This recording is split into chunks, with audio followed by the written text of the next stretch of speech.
Hey friends, in this video, I'm going to show you how to edit those widgets in the flip clock. So once you have the flip clock on your phone, you can just tap and open up the widgets. For example, this one that has multiple clocks, you can go ahead and just open them. You basically press and hold to remove, or if you want to add, you can just basically click the add and add a new, let's say, country, city, or region if you want that.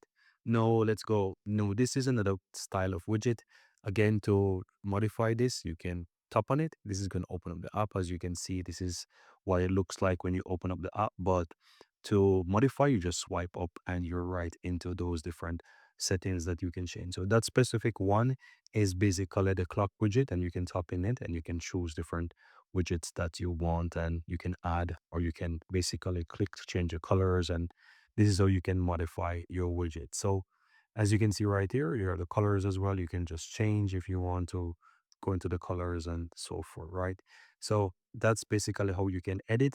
And yeah, you have more options here within the list that you can go through and change. So this is how you can edit your widgets in the flip clock. Very easy and very simple, guys.